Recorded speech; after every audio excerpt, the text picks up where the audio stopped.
Hey, what's going on, everybody? My name is Mr. Douglas, teach kindergarten at Eugene Field, and I figured this year for Advent, which is the time leading up to Christmas, I would do something I think is kind of fun. So a couple days ago, a friend of mine bought me this really big box-looking thing. So I opened it up, and it is an Advent story calendar with Marvel stories in it.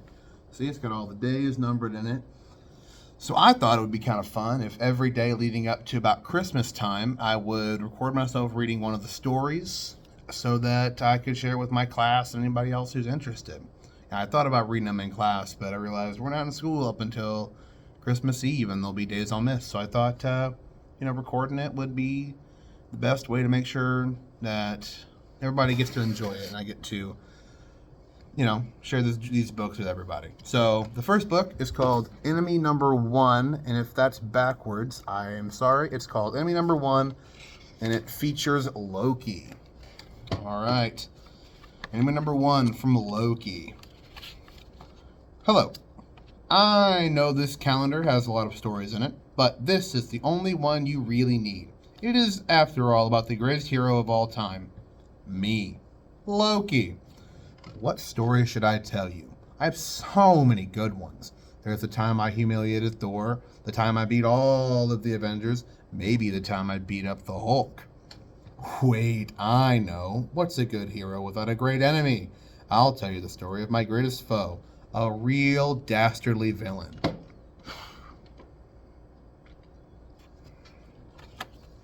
Awesome. Once upon a time, giant wolves with terrible teeth and claws like knives attacked the lands outside of Asgard. Things had gotten so bad that a group of Asgard's greatest hunters were gathering to go out and hunt the wolves.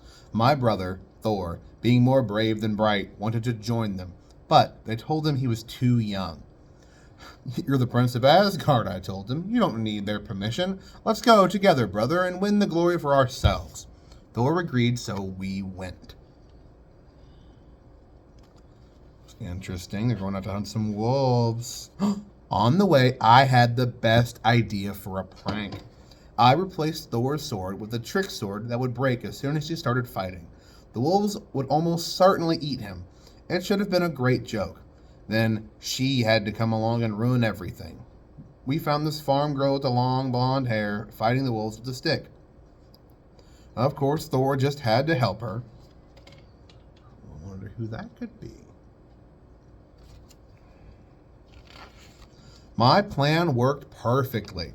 As soon as Thor hit one of the wolves with his sword, the whole blade shattered. He would have been helpless. Except here came that girl with her stick.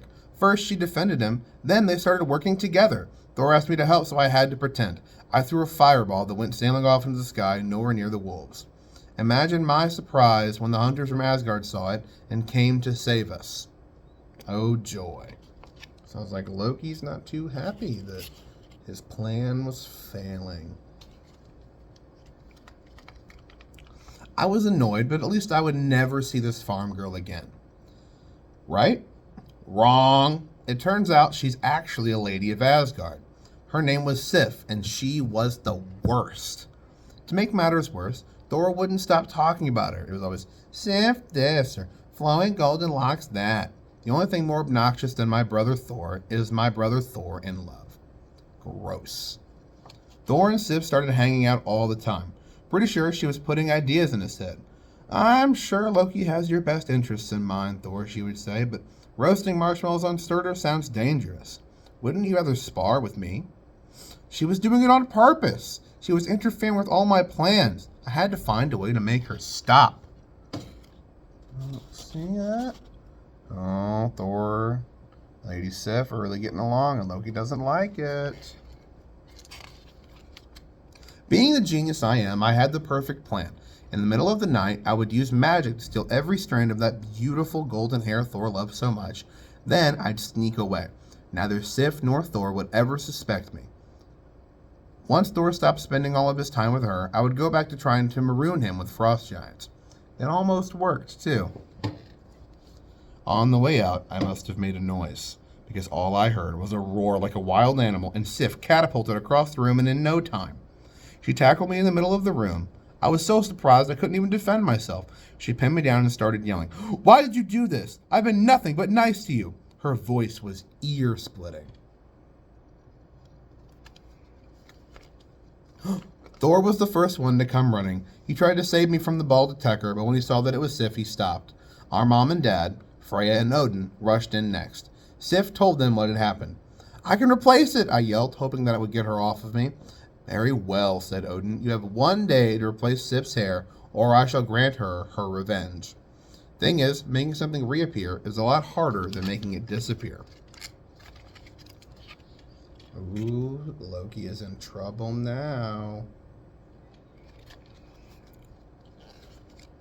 I didn't know where one could get a full head of hair, so I figured I'd try the dwarves of Nidavellir. Dwarves can make anything.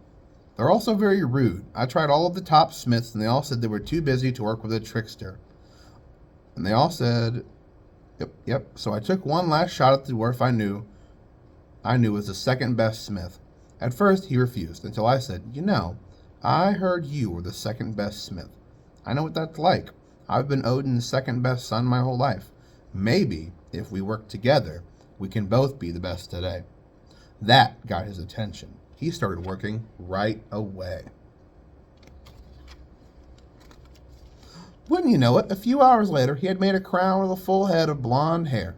He handed it to me, saying, "All you need to do is place this on their head, and they'll have a full head of blonde hair again." Now, about my payment. I didn't say anything about payment, I laughed. I snapped my fingers and disappeared. What a chump. And this Loki guy doesn't seem like a good friend. When I got home, I called for a little ceremony so that all of the gods could appreciate my genius and see Sif's shiny head. I placed a beautiful crown on Sif's head, saying, "I, Loki, Prince of Asgard and God of Mischief, humbly apologize to you, Lady Sif, for taking your hair.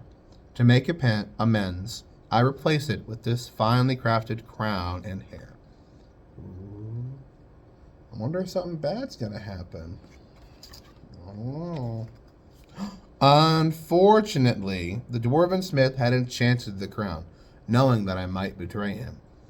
Since I had not paid, Sif's golden locks turned raven black. Honestly, I thought she looked better this way. I've always been partial to dark hair. She was not so happy and tried to stab me, but Odin stopped her. "Loki swore he would replace your hair, and he has. There was no promise made about the color of the hair." Odin's voice boomed. She couldn't stab me, but Sif pulled me close and said, "I'll see to it that you're never trusted again. No matter what you do, I'll stop you." So if you've read this far, you probably guessed who my greatest villain is.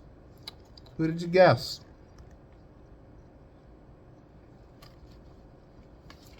That's right. It's me. I'm my own worst enemy.